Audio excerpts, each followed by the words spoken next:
G സുധാകരനുമായുള്ള കൂടിക്കാഴ്ചയ്ക്ക് ശേഷം ഇപ്പോൾ വെള്ളാപ്പള്ളി നടേശൻ മാധ്യമങ്ങളെ കാണും.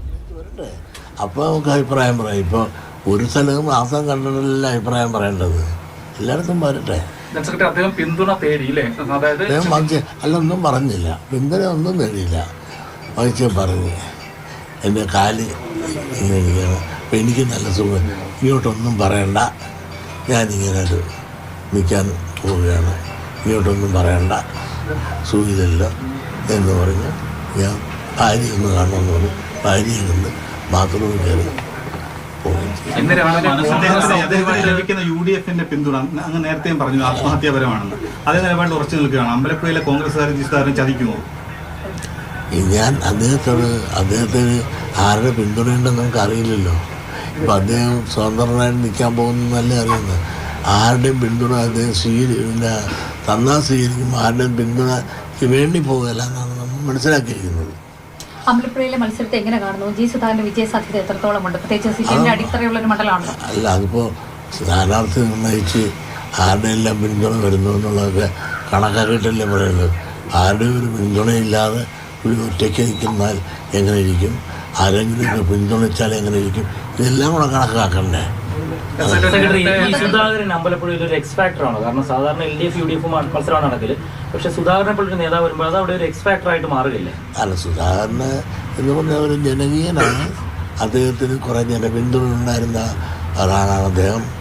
അവർ ജില്ലയെ സംബന്ധിച്ചിടത്തോളം അദ്ദേഹത്തിന് ഒരുപാട് സ്വാധീനം ഉള്ള ഒരു മാന്യ വ്യക്തിയാണ്.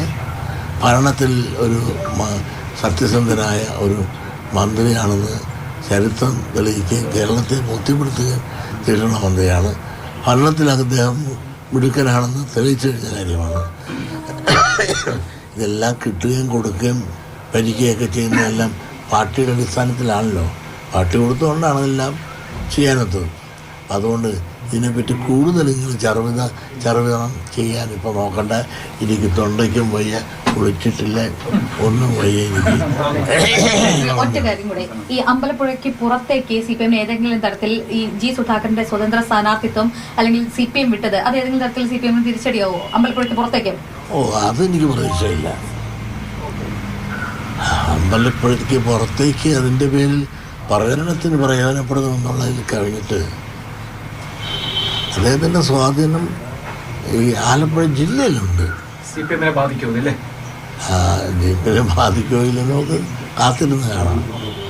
H. സലാം പൊളിറ്റിക്കൽ ക്രിമിനലാണെന്നാണ് അദ്ദേഹം പറയുന്നത്. H. സലാം CPM-ന്റെ ജില്ലാ സെക്രട്ടേറിയറ്റ് അംഗമാണ്.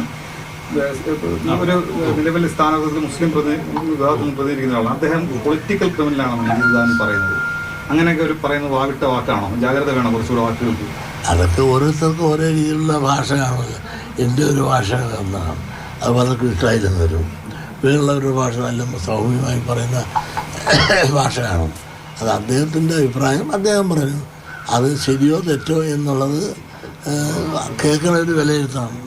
ജനറൽ സെക്രട്ടറി സച്ചിദാനന്ദ 18 പേരുടെ ലിസ്റ്റ് കോൺഗ്രസ് നേതൃത്വത്തിന് കൊടുത്തു. എന്താ അതിനെക്കുറിച്ചൊരു അഭിപ്രായം? അത് ഈ സച്ചിദാനന്ദ ഒരു വമ്പരം വിട്ടിയാണെന്ന് ഇപ്പോൾ മനസ്സിലായില്ലേ. കാരണം സച്ചിദാനന്ദ ശിവന് മഠത്തിൽ ഇരുന്നുകൊണ്ട് ഇതിനുള്ള എഴുതി കൊടുക്കാവോ? മാത്രമല്ല, ശിവന് മഠത്തിൻ്റെ തീരുമാനമില്ലാതെ പുള്ളിയുടെ സ്വന്തം നിലയിൽ എഴുതി കൊടുത്തതാണ് എന്ന് ധർമ്മസംഘം ട്രസ്റ്റിൻ്റെ സെക്രട്ടറി ഇന്ന് പ്രസ്താവന ഇറങ്ങിയിട്ടുണ്ട്. ശിവന് മഠത്തിൻ്റെ ഒരു പ്രസിഡൻ്റായിട്ട് ഇരിക്കുക. അദ്ദേഹം ധർമ്മസംഘം ട്രസ്റ്റിൻ്റെ പ്രസിഡൻ്റാണ്.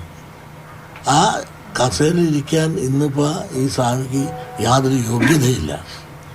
കാരണം അദ്ദേഹത്തിന് യാതൊരു യോഗ്യതയുണ്ട്. ഈ രാഷ്ട്രീയക്കാർക്ക് വാലായും ചൂലായും നടക്കുകയല്ല ശിവരിമഠം ചെയ്യേണ്ടത്.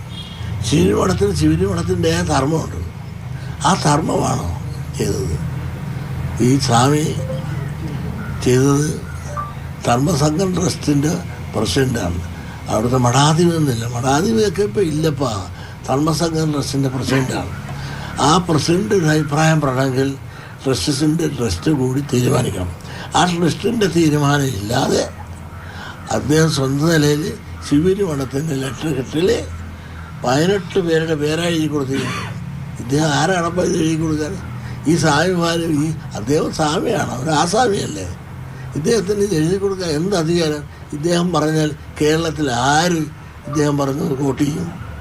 ഇദ്ദേഹം എഴുതി കൊടുക്കുന്നവർക്ക് രാഷ്ട്രീയക്കാർക്ക് എന്ത് വില കൊടുക്കും അവർ? 18 പേരെ കൊടുത്തല്ലോ, എത്ര പേര് വരും നിങ്ങൾ നോക്ക്. ഒരൽപ്പൻ. നന്ദി. ഓക്കെ. സ്വാമി സച്ചിദാനന്ദക്കെതിരെ അതിരൂക്ഷമായ വിമർശനം കൂടി ഉന്നയിച്ചാണ് വെള്ളാപ്പള്ളി നടേശൻ അവസാനിപ്പിച്ചത്. 18 പേരുടെ ലിസ്റ്റ്, സ്ഥാനാർത്ഥികളുടെ ലിസ്റ്റ് എഴുതി കൊടുത്തിരുന്നു തുടങ്ങിയ വാർത്ത കഴിഞ്ഞ ദിവസമാണ് വന്നത്.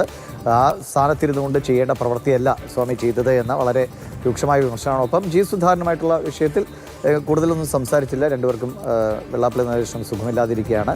പിന്നെ സലാമിനെ കുറിച്ച് പറഞ്ഞൊക്കെ അദ്ദേഹത്തിൻ്റെ രീതികളാണ് എന്നതാണ് വെള്ളാപ്പള്ളി നടേശൻ വളരെ പതിവിൽ നിന്ന് വ്യത്യസ്തമായി വളരെ കുറഞ്ഞ വാക്കുകളിൽ അദ്ദേഹം പ്രതികരണം അവസാനിപ്പിക്കാനുണ്ടായിരുന്നു.